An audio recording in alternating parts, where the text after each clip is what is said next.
Hello everyone, this is Shanku Rai Karmakar and welcome to my channel that is Reverberation Guidelines.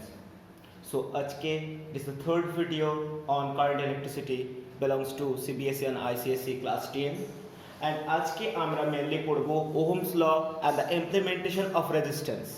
So আগের দিন অবধি আমরা বুঝেছিলাম potential and potential difference and আজকে আমরা বুঝবো কারেন্ট ট্রান্সমিশন বা প্রপাগেশন অফ কারেন্ট হতে গেলে শুধুই কি পোটেনশিয়াল ড্রপ থাকলেই হবে না তার সাথে আরও কিছু ইমপ্লিমেন্টেশনের দরকার আছে so here we go The first thing on the topic is going to be highlighted, that is the electrical circuit. So an electrical circuit is a conducting path between the terminals of the source of electricity. So it is a conducting path. Be specified, it must be a continuous conducting path. So we can define it, it is a continuous path, it is a continuous conducting path between the terminals of the source of electricity. Now if we try to highlight on source, so source is nothing but the cells or the combination of several cells, or they are going to be termed as battery. Now if we try to realize what does a battery do or how does it look, then we will find that a battery is going to be implemented as like that, where a positive sign is going to be constructed on it and at the other end a negative sign is going to be constructed on it. Do remember, the positive sign is not the plus or negative sign is not the minus. Positive sign means this is the higher potential edge and negative sign means the lower potential edge. And such type of batteries can be related like this, where the bigger line indicates the higher potential and the smaller line indicates the lower potential. So this is nothing but the construction of a cell in our circuits which are going to be used. Now we can classify the electrical circuits into two different parts, one open circuit and another closed circuit. For the open circuits there is no possibility of flow of current, so no flow of current.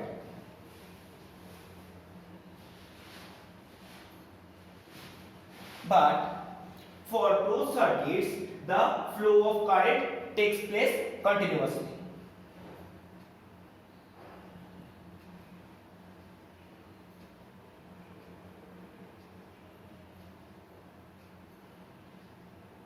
Number two, for the open circuits the switches are off.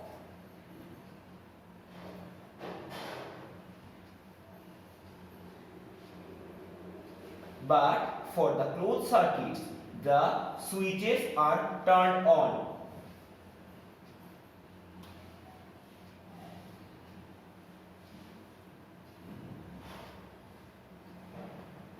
Right?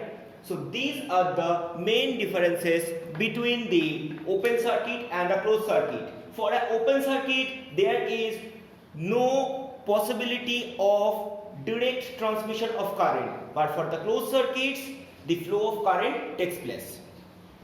Now if we try to realize the open circuit and closed circuit with the help of a diagram, then we can construct like this.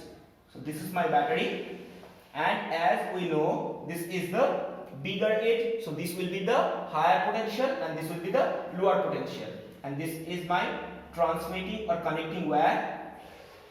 This is my output, nothing but a bulb, and this is my switch. And now we can see that the switch is turned off. That's why there is no possibility of closing the circuit, so no current will be propagated. But For a closed circuit, so this is my battery again, and this is the higher potential and this is the lower potential, and this is my connecting wire, this is my output, that is bulb, and here the switch is going to be switched on. As a result, transmission or the propagation of current is possible. And we know that the current always propagates from higher potential to lower potential. As we know, this is the higher potential, so the current will be propagated from this direction to this direction, and it is only possible because this circuit is switched on. As a result, propagation of current may take place, but here there is no possibility of current because this switch is turned off. Now, if we try to calculate the total amount of current passing through a conductor or the amount of propagation of current through a conducting wire, then we need to follow the Ohm's law. Ohm's law is stating that if the temperature and other peripheral conditions remain constant, that is, the temperature and other peripheral conditions are not going to be changed, then the total amount of current passing through a conducting wire or a conductor is directly proportional with the drop of potential applied between two edges.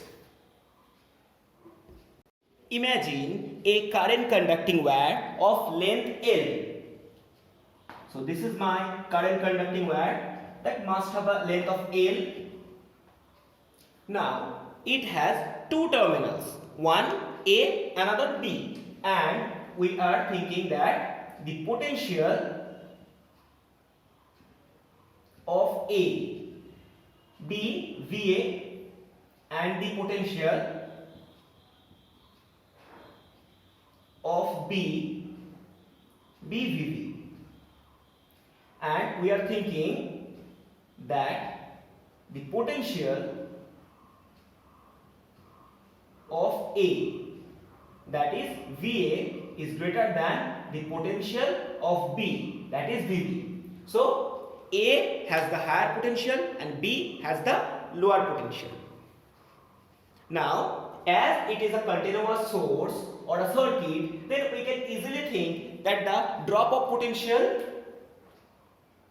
so the drop of potential is nothing but the difference of potential. Difference of potential or potential difference that can be calculated as VA minus VB. So as this is the higher potential and this has the lower potential. Now, if we think that I amount of current is propagating through the wire, then according to Ohm's law, we can write I is proportional to VA minus VB. And VA minus VB has definite numerical value.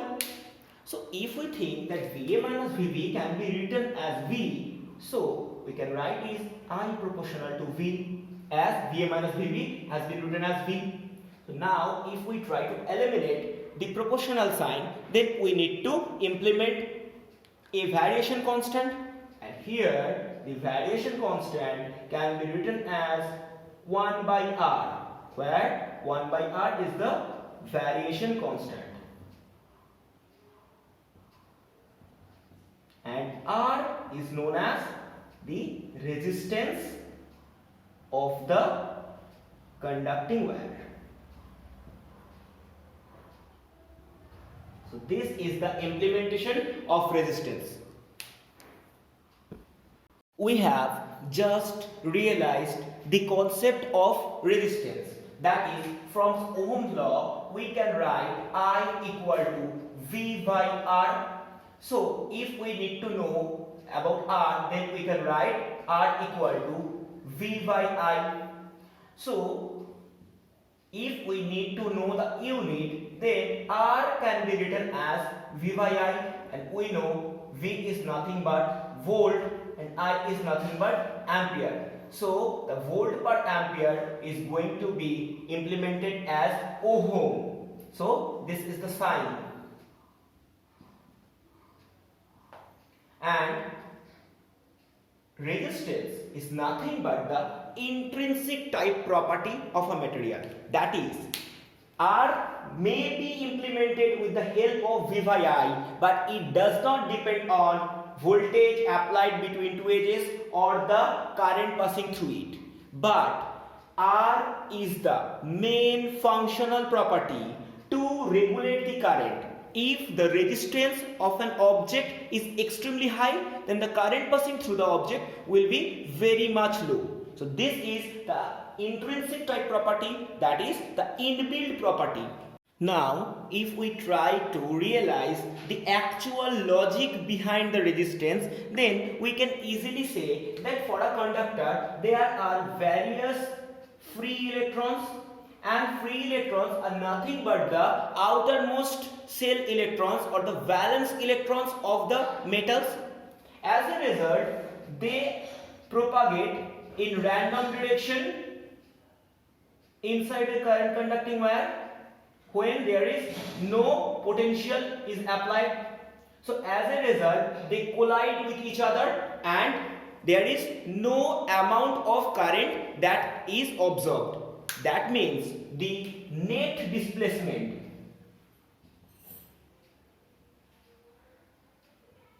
becomes zero when there is no potential difference is applied.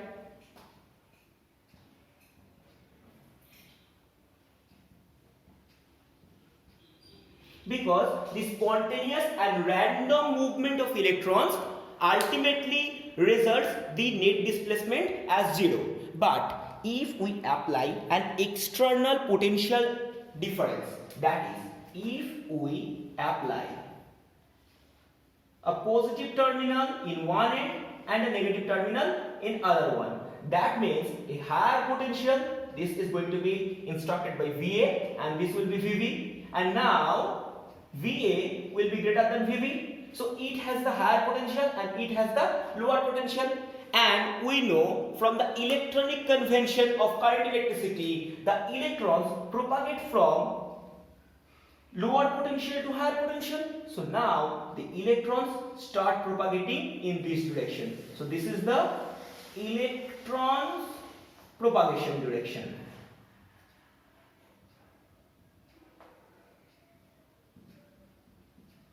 Direction of electrons propagation.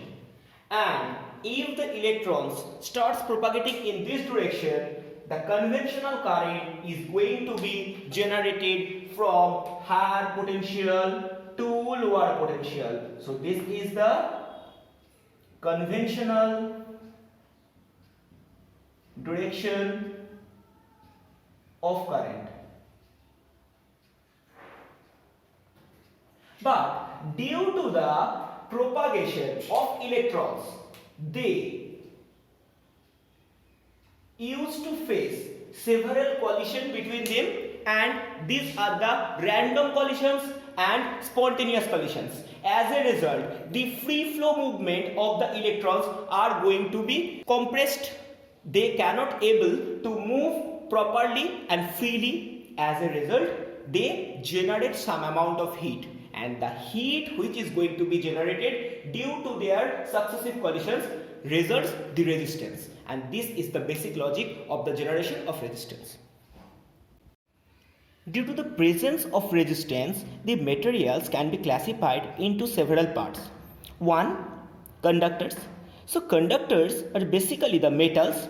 They have 1, 2 or 3 electrons in the outermost orbit, and as a result they can easily eliminate the outermost orbit's electron to achieve the stablest electronic configuration of the nearest inert gas, and those electrons which are going to be released by them is known as the free electrons. In the other hand, the insulators are the high electronegative materials which does not allow to release the electrons, and they are very much insulated. They are not able to conduct the current electricity. The group 14 elements like carbon, silicon, germaniums are termed as semiconductor. Their conductivity of current is moderated. They are not good level of conductors. The superconductors are a very special case. All conductors offer a very small amount of resistance while passing the electrons, as well as they are allowing the flow of current. But at a particular temperature, and those temperature is going to be termed as the critical temperature, some metals becomes the resistance less. As a result, they allow the total amount of current conductivity, and such type of material is known as the superconductors. It has been recorded that at absolute zero temperature, some elements or metals react like the superconductors. We will try to solve some numerical problems on resistance. First one. If the potential drop between two edges of a current conducting wire is 10 volt and the resistance of the wire is 2 ohm, what is the current passing through it? So given V equal to 10 volt and resistance equal to 2 ohm. So now we know I equal to V by R from Ohm's law. So we can write I equal to 10 by 2, that is ampere. So this is 5 ampere. Next,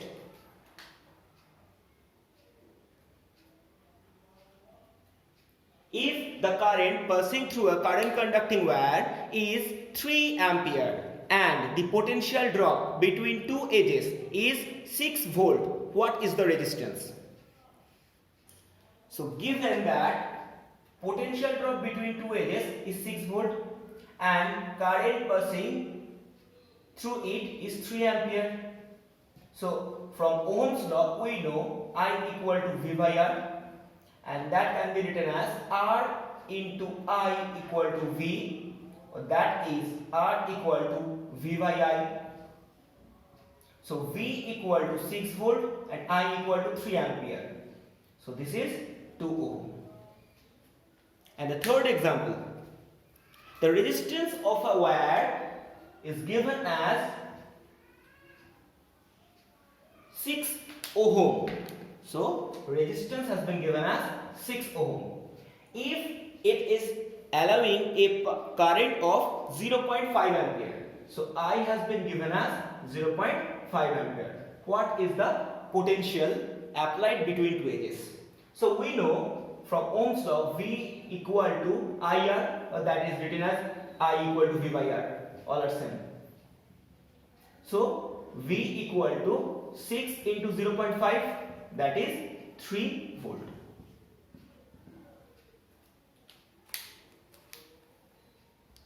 From Ohm's law we know I equal to V by R, that is nothing but the potential drop by resistance, and R was termed as resistance. And we told you earlier that 1 by R is nothing but the variation constant, and it was implemented when the proportional sign was eliminated. But if we try to know about conductance, then 1 by R is nothing but the conductance. So conductance is the inverse of resistance, and it is the reciprocal of electrical resistance, which defines the amount of current passing through the conductor. That is, if we try to know the unit of it, then conductance will be 1 by R, that is 1 by ohm.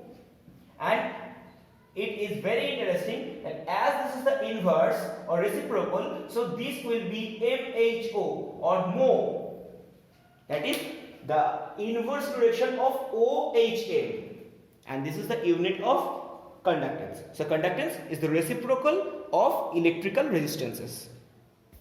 Now we will highlight on the factors of resistance. Though we have told that resistance is a intrinsic type property, still it has some depending factors. The first depending factor, it completely depends on the nature of the conductor. So it depends on the nature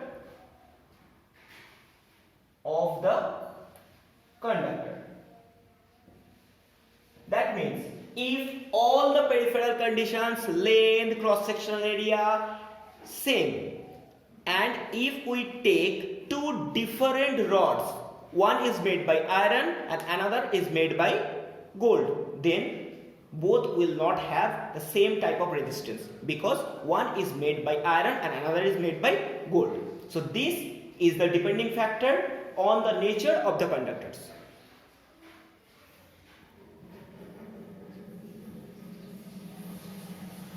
Now we have told you that the flow of current is the function of the rate of propagation of charge, and here for the conventional currents the electrons propagates, and if the electron propagates in a fixed direction, then the reverse direction of the propagation of electron is nothing but the current. So if this is the direction of propagation of electrons, then this will be the direction of propagation of current.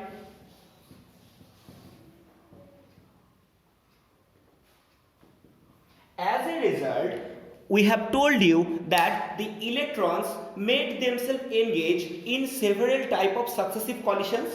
So if the length is going to be increased, then the rate of collision will also be increased because an electron needs to travel a bigger path. As a result, it will always make itself involved in several type of collisions.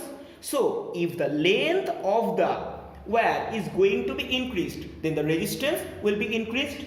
So the resistance is the function of length, and we can say the resistance of a current conducting wire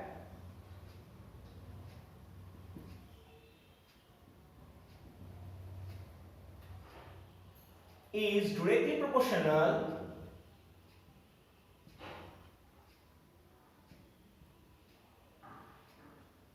with the length of the wire. That means if the length is going to be increased, then the resistance will be also increased. So we can state R is directly proportional with L, and where L is the length of the wire.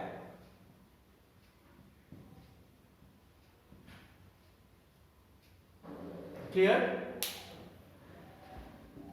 Now imagine we have two wires of same length and made by same type of material, but both have different cross sectional area. So cross sectional area is going to be defined in such way. That means this is the thicker wire and this is relatively thin wire. Now if the propagation of electrons occurs in same direction, then there will be the difference of resistance. Why? Because as this has the massive cross sectional area, so the distance between two electrons must be greater. As a result, the collision rate will be reduced here, but here as the cross sectional area is very much low, so the collision rate will be higher. So if the collision rate is reduced, then the resistances will be also reduced. So we can state the resistance is inversely proportional with the cross sectional area of the wire. So resistance is inversely proportional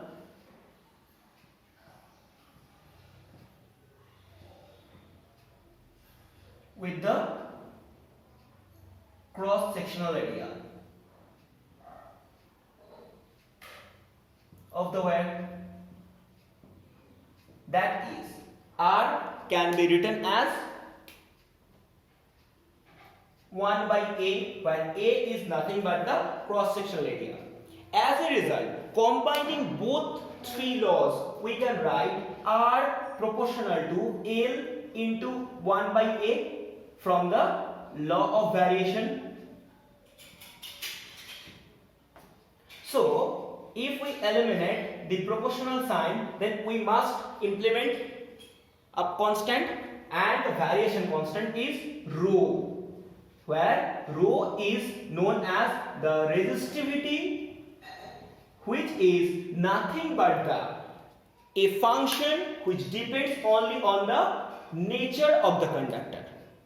Clear? Resistivity is also known as the specific resistance.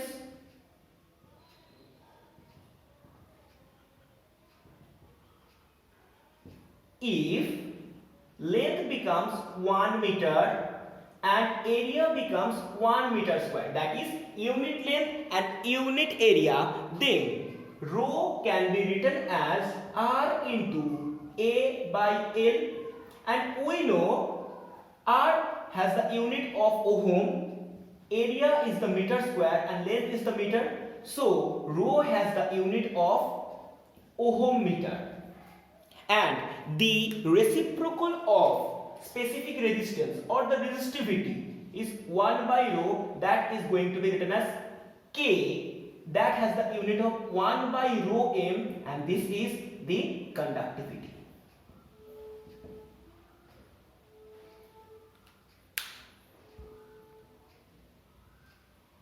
The last depending factors of resistances is the temperature.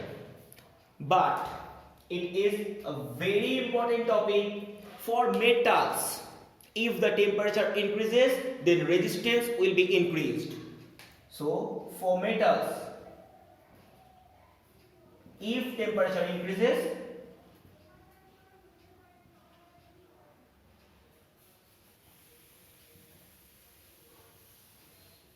the resistance will be increased.